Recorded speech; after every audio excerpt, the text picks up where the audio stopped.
Sudanisa is married with 5 children. She hasn't seen her husband Osman in nearly 2 years. She is one of many Uighur people from Xinjiang province in China who live in exile. She says she cannot go home as she fears being detained in one of the notorious re-education camps there, a fate already befallen her husband Osman. Bizning balalarimiz dadasiz qoldi, biz yolg'iz qoldik.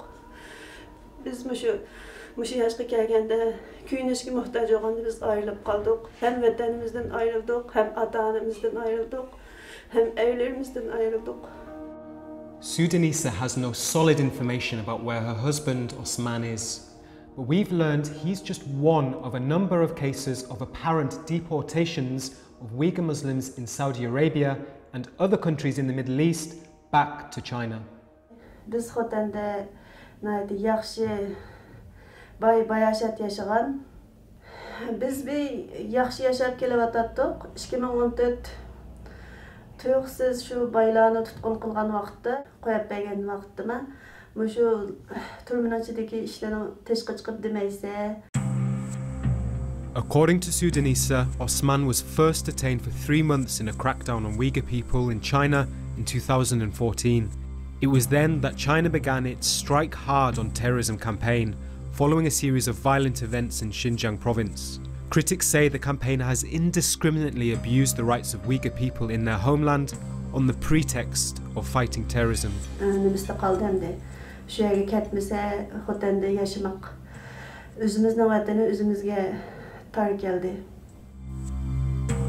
Fearing further detention, Osman and Sudanisa sought refuge in Turkey and began to move their children over from China. Barışqa hiç imkan bo'lmadi. Biz basaqlan bizni turmaga solayotgan deb biz shuningdan ansirab vatanga qaytanmadik. Meni izlab naketdi, anam naketdi, dadam naketdi deb shundan surishti qildi.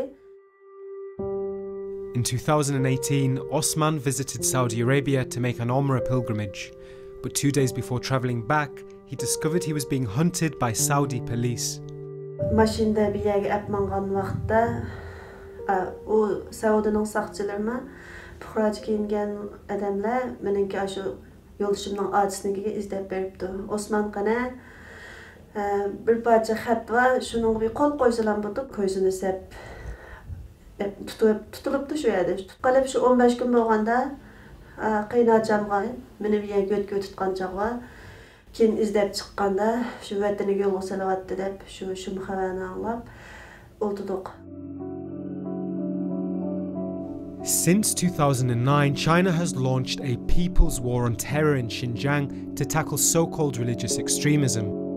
The government began to suppress Uyghur identity and human rights, claiming that violent incidents like the bombing of a train station in Urumqi in 2014 was evidence of widespread Islamist separatism. Today, it's believed over 1 million ethnic Uyghurs and other Muslim groups are detained in camps across the region. Effectively prisons that the Chinese state defines as re-education camps, they say tackle terrorism and alleviate poverty in the region. Former detainees allege that those inside have faced torture if they refuse to renounce their language and religion, a claim which China denies.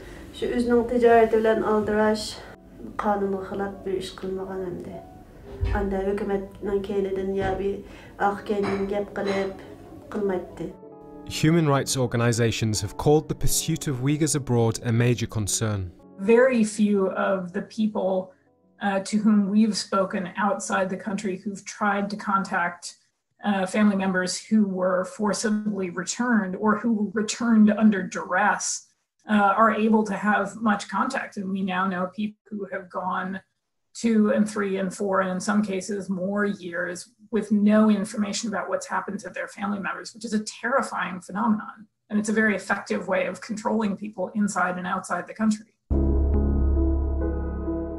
Osman's deportation from Saudi Arabia has never been reported before. We have discovered even more cases of Uyghurs targeted in this most sacred of places for Muslims. Before the coronavirus outbreak, Saudi Arabia welcomed over 2 million pilgrims each year. Undertaking the Hajj and Umrah pilgrimages are religious duties for Muslims, bringing worshippers from around the world to Islam's most holy sites. Ismail, not his real name, was a Uyghur student who left from Saudi after feeling that he and his family were in danger. My mom wanted me to call her, then I called her and she said the police visited her and want me to come back immediately in 3 days. She said they just want us to study 2 weeks in Kashgar, in my hometown. But my mother, her last word to me was, never call me again. So we lost our parents and we lost contact with them, all the students. We were really, really terrified. I realized that I cannot go back anymore. I cried when I was praying. I cried. I lost my parents. I lost my brothers. I couldn't stop my tears at the time. I asked help from our school, from our teachers. Can you protect us if the Saudi government wants us to go back to China? My teachers told me they cannot protect us. They are helpless, he said. So I decided to leave from Saudi Arabia. In our school, no one was involved in kind of extremist activism or any kind of terrorist actions. Never, ever. These China cables leaked last year contain Chinese government instructions on how they run internment camps and enforce mass surveillance in Xinjiang. One directive identifies nearly 6,000 Uyghurs who are abroad or have papers to travel for surveillance by security officials. The order is to track those for whom suspected terrorism cannot be ruled out, individuals who should be arrested the moment they cross the border and placed into concentrated education and training. China rejected the cables as fake news. For more than a year, I've been speaking with Uyghur Muslims who've identified a pattern of Uyghurs in the Middle East who they say have been targeted by local authorities in collaboration with the Chinese government.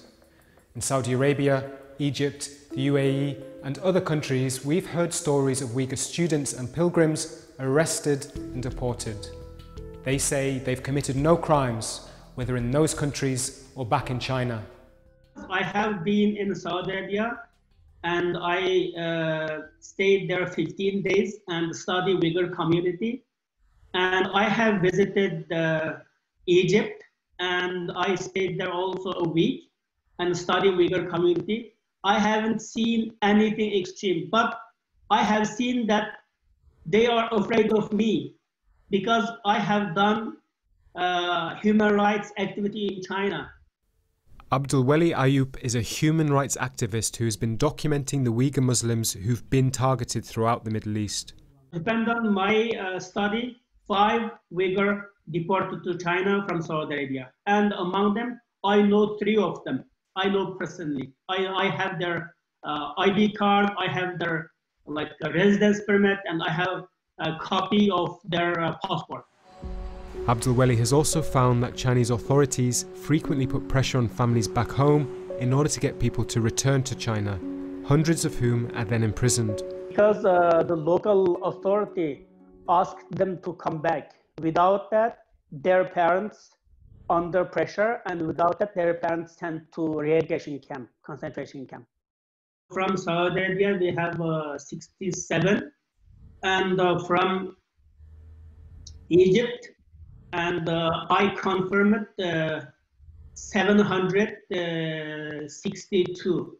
It's very hard to confirm because people afraid to talk.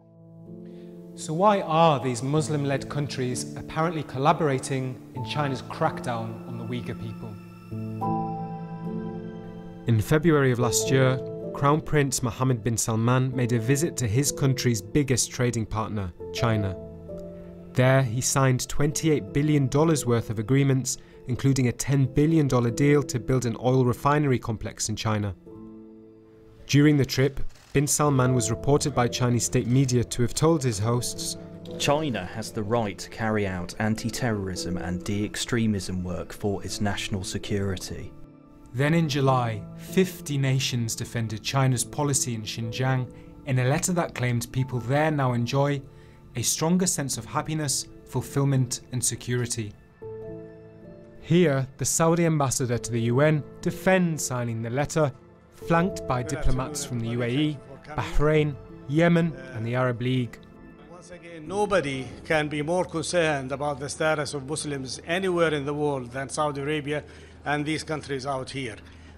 What we have said in that letter is that we support the developmental policies of China that have lifted people out of poverty. There is a sort of sense of perhaps association, that exists between authoritarian countries that are very frightened of separatist movements and of terrorism and of people that actually they see as threats to political stability.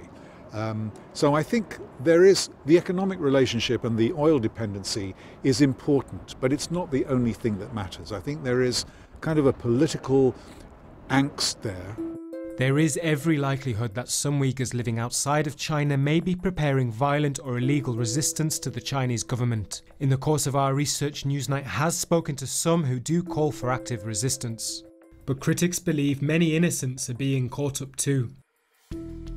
Beijing has shamelessly exploited fears of terrorism and Islamophobia worldwide to justify its policies in Xinjiang, and to return Uyghurs to China at this point in time is really to violate one of the most fundamental tenets of international human rights law, which is not to send people back to a place where they have a well-founded fear of persecution.